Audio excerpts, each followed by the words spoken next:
So, yung first card nyo guys, ito yung current self nyo, no? You are into manifestation, mga kapiksi. Meron talaga kayong pilit na minamanifest sa buhay nyo guys, no? And when it comes to manifestation guys, no? Always remember na you can be, do, and have anything that you want. Walang imposible mga kapiksi. Lahat ng bagay na gusto nyong i-manifest, pwede nyong ma-manifest sa buhay nyo guys, as long as basta ang kailangan lang talaga is focus mga kapiksi.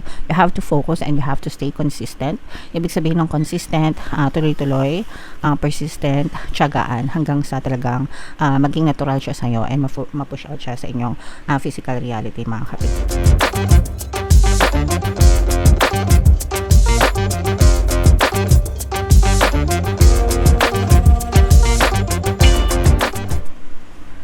Hello guys, hello Aries, welcome back to Pinoy Pixie Tarot. Ang pamagat ng episode natin for tonight is monthly check-in para ngayong August para sa Aries, Sun, Moon, Rising, Sign, and Venus. If in case guys na hindi kayo nakaresonate sa monthly reading nyo for August, panoorin nyo tong video na to, baka nandito yung energy nyo guys. So unahin natin tong deck na to, tingnan natin yung mga mensahe sa inyo or yung mga paparating sa inyo mga kapiksi. So meron tayong resistance guys, no?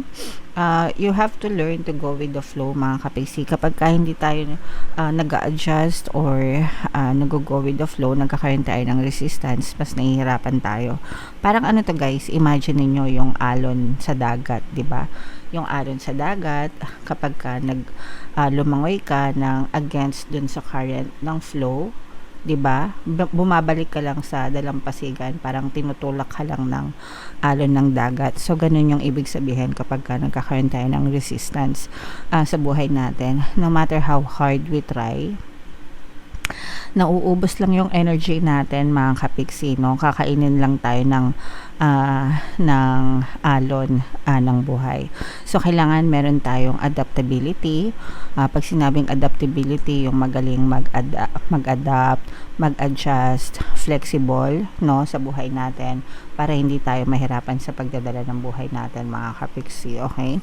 So kailangan we learn to go with the flow guys. Another message guys is yung attachment, no? Mga kapiksi, you have to learn to let go. May mga bagay na kailangan natin bitawan sa buhay natin, especially everything na negative and everything that happened in the past, no? Kasi kapag hindi tayo marunong mag-let go, nai-stuck yung buhay natin, nagkakaroon tayo ng sufferings. Pag sinabing sufferings, pagdudusa, no? Sometimes nasasaktan lang tayo ng paulit-ulit kasi hindi tayo marunong mag-let go mga kapiksi. So you have to learn to let go guys, no? Para hindi kayo masyadong mag-suffer. Hindi nyo deserve guys na masaktan ng paulit-ulit dahil lang sa mga sufferings or dahil lang sa mga nangyari sa past nyo. So you have to learn to let go mga kapiksi. Alright? And then another message for you Aries is ito naman, trauma guys, yung mga scars, no, mga sugat ng nakaraan guys. So yung mga sugat na yan guys, it's a reminder, no, na yung nangyari is totoo, no, and you get to experience it guys. Depende kahit gaano kasakit or gaano kalalim yung sugat, sometimes there are pain na worth it na ipaglaban mga kapiksi, no? And then sometimes naman it's just too painful na nagiging traumatic. Pero we all learn from our experiences guys, no? Kahit gaano ka-traumatic yung experiences natin, para sa atin pa rin yan. Isipin nyo na lang yung mga lessons na natutunan nyo dyan sa mga past experiences na yan mga kapiksi, and you have to learn to forgive yourself and heal yourself and forgive those people na nanakit sa'yo mga kapiksi. Okay? Alisin natin guys as much as we can yung mga galit sa puso natin. Wag nating itanim yan. Wag nating alagaan. again, no, learn to let go para hindi kayo masaktan ng paulit-ulit, especially kung masyadong traumatic yung experience nyo, guys. Sa mga kapiksi natin, no, na nakakaranas ng mga emotional pain, nakaka-resonate dito, meron tayong Ho'oponopono and self-love na subliminal dito sa ating channel.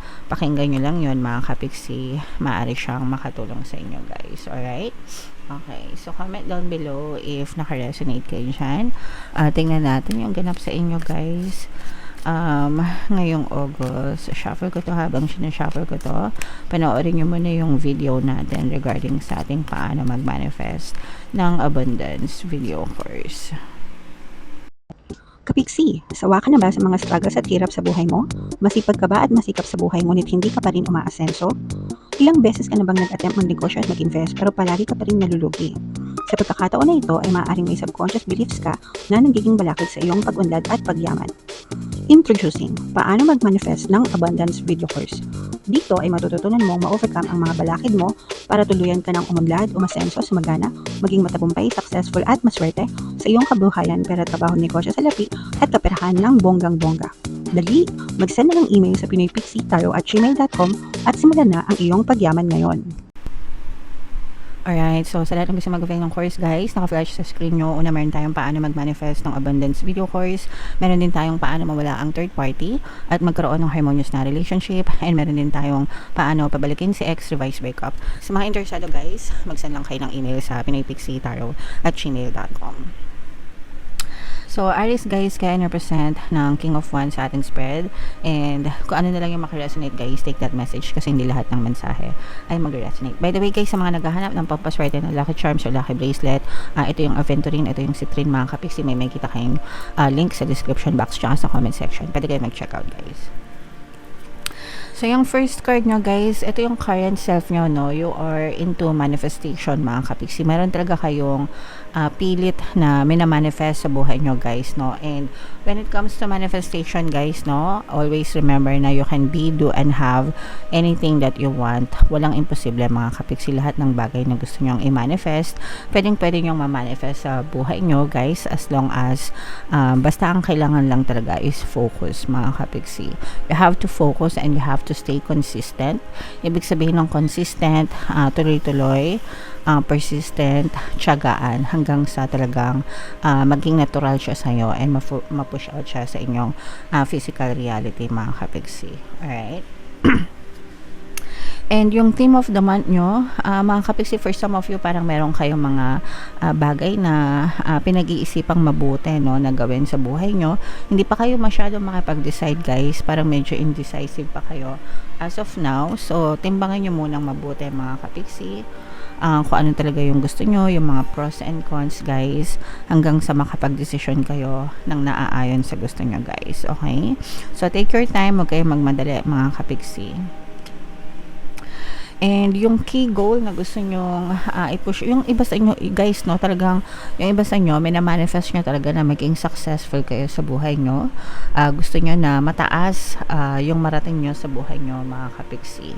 And although I'm also sensing na yung iba sa inyo parang napapagod at saka nalulungkot, mga kapiksi, but it's okay, guys, no, just take one step at a time. Huwag kayo masyadong magmadali, mga kapiksi. Kung napapagod kayo, magpahinga, pero wag kayong susuko sa buhay nyo, guys. Alright? And ito, guys, no, yung mga obstacle na kailangan nyo ma-overcome. Ito yung mga emotional pain nyo, mga kapiksi, no, kagaya nga nung sinabi ko sa inyo. Yung iba sa inyo, you have a lot of pain, you have a lot of scars, you have a lot of wound, mga kapiksi, no. Now, for some of you, pwedeng nagkakos ng trauma nyo. And yun yung mga kailangan nyong i-overcome, mga kapiksi, kasi pwedeng nagiging balakid yan, no, resistance, no. Pag sinabing balakid, resistance, yan yung nagiging balakid para sa mapayapa nyong buhay. So, focus on your healing, guys. Focus on forgiveness, acceptance, hanggang sa tuluyang gumaling yung inyong kalooban, yung mga emotional pain nyo, hanggang sa tuluyan siyang maglaho, guys. Okay? And yeah, so yung major accomplishment nyo guys, kasi kanina sabi ko nga sa inyo, parang meron kayong pinag-iisipan, pinagdidesisyonan mga kapiksi, and sooner or later this month, malalaman nyo rin kung ano yung mas matimbang sa inyo. So makakapag-decide din kayo mga kapiksi. So again guys, no, timbangan nyo lang yung pros and cons hanggang sa mag-come up talaga kayo ng firm decision para sa buhay nyo or para sa kabuhayan nyo guys. And what to avoid mga kapiksi, iwasan natin yung padalos-dalos sa pagdidesisyon. Hindi porket bago, go tayo ng go, diba? Hindi porket uso, try tayo ng try. Okay lang naman yun, pero yung tipong mag-minor muna kayo, diba? Huwag kayong masyadong parang mga alitap-tap, diba? Yung mga alitap-tap kung saan maliwanag, dun sila lumalapit. Without knowing na pwede na pala sila mapasok kapag dumikit sila sa kandila, 'di ba? Yung too much curiosity mga kapiksi. So, okay lang 'yon basta dahan-dahan, magmenor, wag magpadalos-dalos para hindi kayo masyadong mapasok, ika nga. What to embrace mga kapiksi, this is an earth sign energy. Matuto kayo maging mapagkumbaba at all times guys, no? Kasi yung iba sa inyo guys, parang feeling ko malayo pa talaga yung mararating nyo sa buhay, yung tuktok ng tagumpay, no? Mararating nyo yan mga kapiksi, pero you have to learn to stay and be humble at all times guys, no? Kasi yung mga taong mapagkumbaba guys, lalo yung pinagpapala ng nasa taas mga kapiksi. And where to find support? Ito guys, mapalad kayo, especially kung buhay pa yung mga parents nyo, you're still with your parents or your parents are still with you, kasi talagang susuportahan nila kayo every step of the way. Paaalalahanan kayo, bibigyan kayo ng gabay, ng encouragement, ng words of wisdom, mainit na kalinga at pagmamahal. So maswerte yung mga kapiksi natin na may mga parents pa guys. Kung kayo naman ay wala ng mga magulang mga kapiksi, it's okay mga kapiksi, you can still parent yourself. Ibig sabihin kayo yung tatayong magulang para sa sarili nyo guys. So love yourself mga kapiksi. And embrace, ito guys naman is advice and encouragement. Huwag kayong matakot na sumubok, no, ng mga bagong bagay sa buhay nyo, kasi hindi nyo naman malalaman yung resulta hanggang hindi nyo sinusubukan. And habang may opportunity pa mga kapiksi, kumbaga habang may pagkakataon, and kung kaya nyo rin lang sunggaban yung mga pagkakataon na yun, gawin nyo na mga kapiksi para makakita kayo ng resulta ng mga bagay na minamanifest nyo. Again guys, no, you are trying to manifest things in your life, so make sure to make it happen mga kapiksi. Alright, try and try until you succeed guys. So ito guys, i-mind-mind nyo na itong mga manifestation na to mga kapiksi, itong mga tuktok ng tagumpay, i-mind-mind nyo na sa comment section, and comment down below Aries if feeling nyo naka-resonate kayo. And for more tarot readings, ito yung playlist nyo. Ito naman yung ating success stories ng paano mag-manifest ng abundance video course. Thank you for liking, sharing, and subscribing guys. See you next time. I love you all. Have a nice day. Bye-bye.